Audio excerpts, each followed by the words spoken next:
QR code वाला pan card ला रही है सरकार। 78 करोड़ पैन कार्ड बदल जाएंगे। 0 पर सब कुछ जानना आपको जरूरी है। दोस्तों, केंद्र सरकार ने 25 नवंबर यानी सोमवार को पैन 2.0 शुरू करने की घोषणा की। इलेक्ट्रॉनिक और आईटी मंत्री अश्विनी वैष्णव ने कहा कि नया पैन 2.0 क्यूआर कोड सुविधा के साथ आ जाएगा। जब भारत में 78 करोड़ से ज़्यादा आबादी के पास पैन कार्ड हैं, तो फिर नया पैन 2.0 लाने की क्या जरूरत है? क्या सिर्फ क्यूआर कोड की वजह से केंद्र सरकार 1432 करोड़ रुपए खर्च करने वाली है?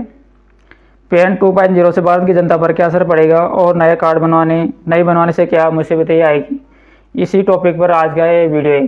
दोस्तों, सबसे पहले ये जानते हैं कि पैन कार्ड क्या होता है। परमानेंट अकाउंट नंबर यानी पैन कार्ड 10 अंकों का ऐसा नंबर होता है जिसे इनकम टैक्स डिपार्टमेंट जारी करता है। सभी भारतीयों के लिए पैन कार्ड बेहद जरूरी डॉक्यूमेंट है। यह पहचान पत्र के साथ वित्तीय मामलों में इस्तेमाल किया जाता है। दोस्तों, पैन कार्ड की शुरुआत 1972 में हुई थी।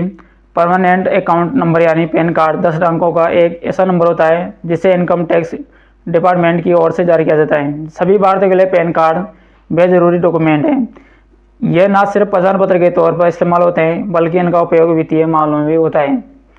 दोस्तों, पैन कार्ड को 1972 में इनकम टैक्स के सेक्शन 139A के तहत जारी किया गया था। इसका उद्देश्य इनकम टैक्स चोरी को रोकना, टैक्स पेयर के डेटा को इकट्ठा करना था।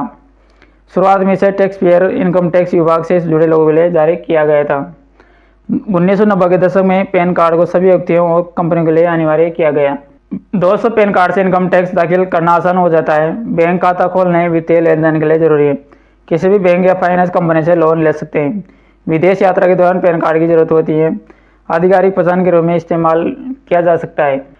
दोस्तों, पैन कार्ड में 10 अंकों का एक यूनिक कोड होता है। इसे एल्फा न्यूमेरिक यानी शब्दों और नंबरों में जारी किया जाता है। पहले 5 शब्द एल्फा यानी अंग्रेजी के अक्षर होते हैं। ये ए से जेड के बीच कोई भी हो सकते हैं। पहले 3 एल्फा में पैन कार्ड का सीरियल नंबर होता है। चौथे एल्फा में व्यक्ति या कंपनी की पहचान की जाती है। अगर पैन कार्ड किसी व्यक्ति का तो पी लिखा होगा और अगर किसी कंपनी का पैन कार्ड है तो सी लिखा जाएगा।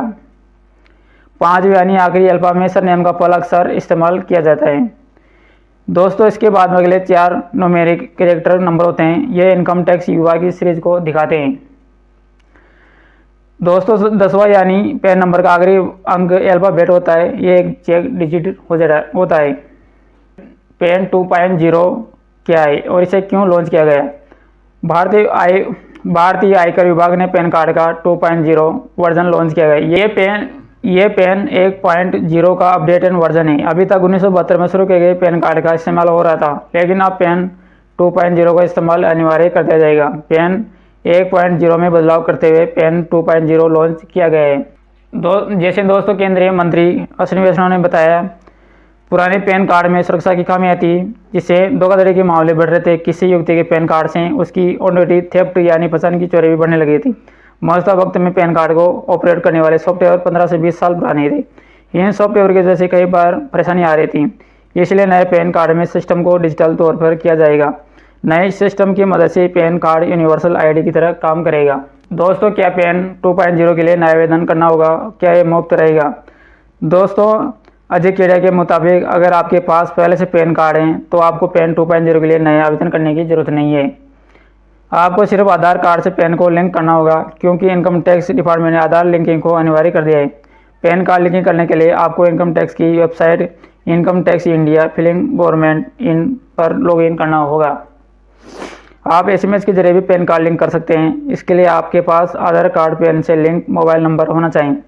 उदाहरण के तौर पर आप UID पैन स्पेस आधार नंबर स्पेस लिखकर 56161 पर भेज सकते हैं। इसके बाद आपको पैन कार्ड अपडेट हो जाएगा। दोस्तों, अगर आपके पास पहले से पैन कार्ड नहीं तो आपको इनकम टैक्स की वेबसाइट पर जाकर नया आवेदन करना होगा। यह प्रोसेस पूरी तरह से मुफ्त रहेगी। इसके लिए आपको कोई चार्ज नहीं देना पड़ेगा। आवेदन करने के बाद आपको पैन 2.0 के तहत नया डिजिटल पैन कार्ड मिल जाएगा। इसमें आधार लिंकिंग समेत अन्य सुविधा मिलेगी। दोस्तों, पैन 2.0 बनने के बाद इसे इनकम टैक्स की वेबसाइट से डाउनलोड किया जा सकेगा। दोस्तों, UITITSL NSDL की ऑफिशियल वेबसाइट में से भी डाउनलोड कर सकते हैं। ये PDF फॉर्मेट में डाउनलोड होगा।